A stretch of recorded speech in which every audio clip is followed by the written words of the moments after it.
மாவு இல்லைன்னா எங்க வீட்டுல அடுத்த ஆப்ஷன் உப்புமா தாங்க. அதுவும் நிறைய வெங்காயம் சேர்த்து இந்த மாதிரி ஒரு பாக்கெட் சேமியாவும் ஒரு டம்ளர் ரவையும் சேர்த்து பண்ற உப்புமா எங்க வீட்டுல எல்லாருக்குமே பிடிக்கும். நான் இன்னைக்கு ஒரு பாக்கெட் சேமியா ஒரு டம்ளர் ரவை, அதுக்கு 3 பெரிய வெங்காயம் எடுத்திருக்கேன், 4 பச்சை மிளகா, ஒரு துண்டு இஞ்சி, கொஞ்சம் கருவேப்பிலை எல்லாம் வெட்டி வச்சுக்கலாங்க. நீங்க இஞ்சி வெட்டிட்டு வேணா இடிச்சு வச்சுக்கோங்க. நல்லா அடிகனமான கடாயில 1.5 குழிக்கரண்டி அளவுக்கு சன்ஃபிளவர் ஆயில் இல்லைன்னா கடல் எண்ணெய் சேர்த்திக்கோங்க. எண்ணெய் சூடானதுமே கடுகு, நல்லா தாராளமா கடலை பருப்பு உளுந்து பருப்பு சேர்த்திக்கோங்க. முந்திரி இருந்தா கூட கொஞ்சம் சேர்த்திக்கோங்க. பருப்பு கூடவே நான் பச்சை மிளகாயும் சேர்த்துட்டு ஃபர்ஸ்ட் வதக்கிக்கிறேங்க. பச்சை மிளகாய் சேர்த்துனதுமே பட்டுன்னு வெடிக்கும், அது கொஞ்சம் சிம்ல வச்சு பார்த்து பண்ணிக்கோங்க. பச்சை மிளகாய் வதக்கிட்டு நீங்க வெங்காயம் சேர்த்துனீங்கன்னா தான் இந்த பச்சை மிளகால இருக்கிற காரம் நல்லா இறங்கும். இப்ப பச்சை மிளகாய் வதங்கினதுக்கு அப்புறமா நம்ம வெட்டி வச்சிருக்க வெங்காயம், இஞ்சி, கருவேப்பிலையும் சேர்த்துட்டு சிம்ல வச்சுட்டு நல்லா வதக்கிக்கணுங்க. உங்களுக்கு தக்காளி பிளேவர் பிடிக்கும்னா 2 தக்காளி கூட சேர்த்திக்கோங்க. நீங்க வெங்காயம் வேணா இன்னொன்னு கூட சேர்த்திக்கலாம், 4 வெங்காயம் கூட சேர்த்திக்கலாங்க, ரொம்ப நல்லா இருக்கும். இப்ப இந்த டம்ளர்ல 1 டம்ளர் ரவைக்கு 3 டம்ளர் தண்ணியும், ஒரு பாக்கெட் சேமியாவுக்கு கரெக்டா 1/2 லிட்டர் தண்ணி, இந்த மக்கு பாத்தீங்கன்னா 1/2 லிட்டர் தண்ணி ஊத்தி நான் அடுப்புல வச்சுட்டேன். வெங்காயம் வதக்கும் போதே அந்த பக்கம் அடுப்புல வச்சுட்டு சிம்ல. இப்ப நல்லா வெங்காயம் வதக்கினதுக்கு அப்புறமா 1 டம்ளர் வெள்ளை ரவை எடுத்துட்டு திருப்பி சிம்ல வச்சுட்டு 2 நிமிஷத்துக்கு நல்லா ரவைய வறுத்துக்கலாம்.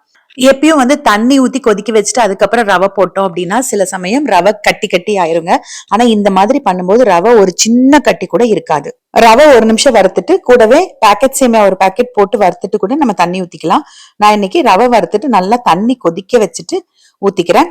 3/4 ஸ்பூன் அளவுக்கு கல்லுப்பு சேர்த்திட்டு ஒரு கலந்து விட்டுட்டு உடனே நான் பாக்கெட் சேமியாவும் சேர்த்திக்கிறேங்க.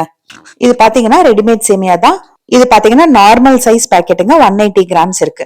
இப்ப இதையும் சேர்த்துட்டு நல்லா கலந்து விட்டுக்கலாம். எப்பவுமே சேமியா உப்புமாக்கு ஒரு பாக்கெட் சேமியாக்கு கரெக்டா 1/2 லிட்டர் தண்ணி ஊத்துனீங்கன்னா சரியா இருக்குங்க. தனியா சேமியா உப்புமா பண்ணும்போது கூட அவ்வளவுதான். இந்த சேமியா எல்லாம் நல்லா இந்த தண்ணியில முங்குற அளவுக்கு நல்லா கலந்து விட்டுட்டு இது சிம் வச்சுக்கோங்க. கம்ப்ளீட்டா சிம்ல தான் இருக்கு. நான் ரவை சேர்த்துனதுல இருந்தே சிம்ல தான் இருக்கு அடுப்பு. நல்லா கலந்து விட்டுட்டு ஒரு மூடி போட்டுட்டு ஒரு 2 நிமிஷங்க. ஏன்னா ரவை ஏற்கனவே நல்லா வறுத்திருக்கும், சேமியாவும் ரவையும் வேகிறதுக்கு அந்த 2 நிமிஷம் போதும். இப்ப பாருங்க, ஓபன் பண்ணி பாத்துக்கோங்க. 2 நிமிஷத்துக்கு அப்புறமா நல்லா வெந்திருக்கும். தண்ணி சுத்தமா இருக்காது.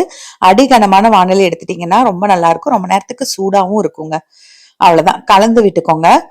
நீங்க வெள்ளை ரவை மட்டும் போட்டு தனியா உப்புமாவோ இல்ல சேமியா மட்டும் போட்டு உப்புமா கூட செஞ்சுக்கலாம். வெள்ளை ரவைக்கு எப்பவுமே 1:3 ரேஷியோ, சேமியா ஒரு பாக்கெட்டுக்கு நான் சொன்ன அளவு பாக்கெட்டுக்கு 1/2 லிட்டர் தண்ணி கரெக்டா இருக்குங்க. அவ்வளவுதான்.